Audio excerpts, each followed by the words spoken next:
What's going on, everybody? It's Brian, and today I'll be showing you macOS 10 version 10.6.6 running on my new MSI GT680. Now, this is the GT680R-008US, and this came out last week. I ordered one and it showed up a few days later. And so I'm going to go down with the specs real quick. This has a Core i7-2630QM. It has a clock speed of 2 GHz, and it can go all the way up to 2.9 GHz thanks to the Turbo Boost technology. There's also a 1.5 GB NVIDIA GTX 460M video card, so it's a fairly hefty GPU and it has lots of video RAM. Speaking of RAM, it has 8 gigs of RAM. There are 4 RAM slots in this machine, and each stick is 2 gigs at the moment.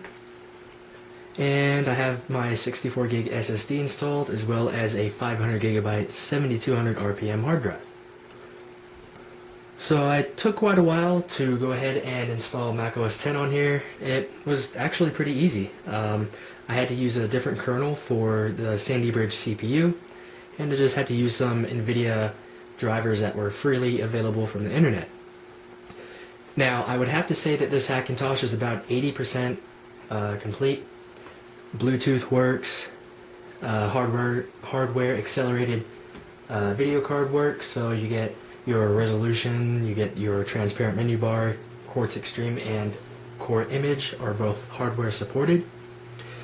And the only real issue I'm having here is with the internal Wi-Fi. It just doesn't work. There's no drivers available for the Intel Pro 1000 Wireless N Wi-Fi card.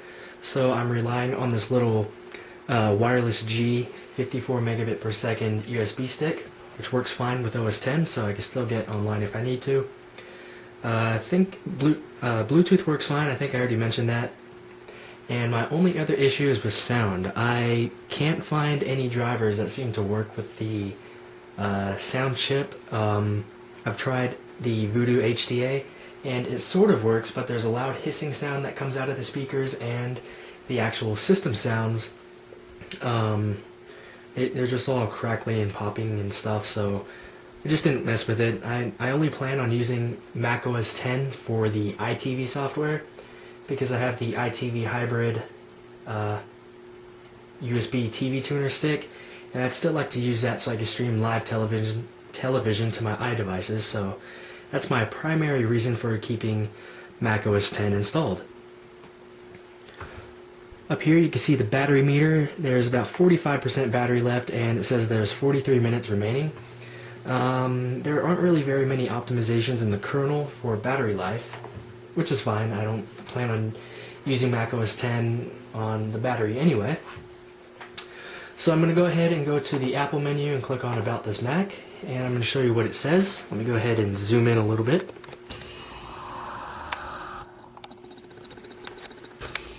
There we go. And you can see we're on 10.6.6, which is the latest version of macOS 10 at the time of doing this video. And you can see that it says I have a 4.3 gigahertz processor. This is the third issue here, and it's not properly identifying the processor, which is expected. I mean, these processors aren't available in any Mac yet, so I mean, that's fine. Another issue is with the memory. I noticed that I can't boot with any more RAM larger than 4 gigs, so I have to boot with 4096 megabytes of RAM. And it also says I have DDR2 SD RAM when I actually have DDR3 1333 RAM. Let me go ahead and go to Activity Monitor,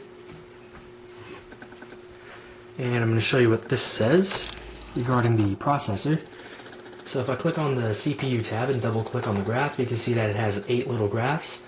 The Core i7 CPU in this machine, it has 4 cores and it supports 8 threads, so that's why there are 8 graphs here, and it's properly utilizing the 4 cores.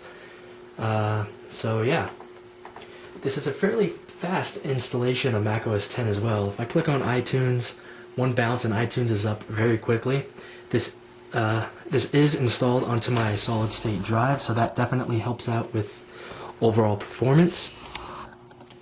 Now, let me go ahead and open some other applications. I'll click on Mac App Store, Mail, Safari, Chrome, iChat, Address Book, iCal, Preview.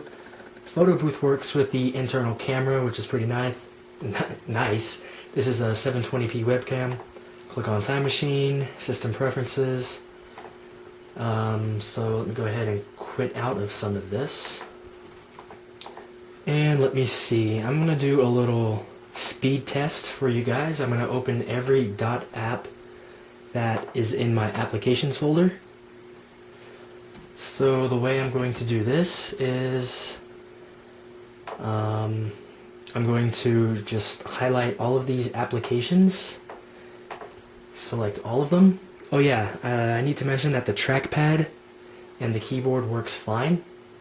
And I'm going to right click and go to open. And you could definitely see how fast it's loading everything. Here's front row. Let me get out of that real quick. And it's definitely a very fast machine. This is pretty much faster than almost, well, I'm gonna go ahead and say that this is faster than any MacBook Pro that you can currently buy. So right now I'm gonna go ahead and show you how long it takes to boot up. So I'm gonna go ahead and restart. And I don't know what this is doing here, disk utility. So once I force quit out of that, you can see that it turns off very quickly. Here we are at the usual MSI post screen. And for my bootloader, I'm using iBoot by Tony Mac over at TonyMacX86.com. And you can see that I can boot into either Windows 7 or Snow Leopard. I'm actually going to swap out the tomato logo with the MSI logo so it looks more official.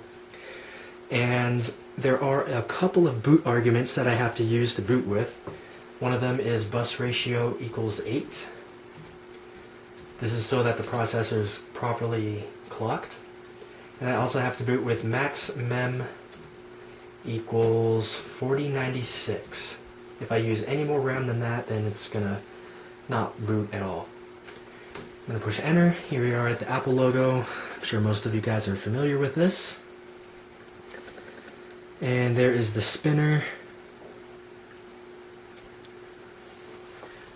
Now I will say that this machine takes a good bit longer to boot up than my MacBook Pro did, but it's a Hackintosh, so you can't expect it to work exactly like a Mac.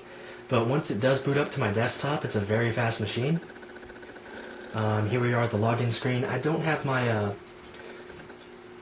the proper login background, but I do have the proper thing here. So that was just a quick look at macOS 10.6.6 running on my MSI GT680.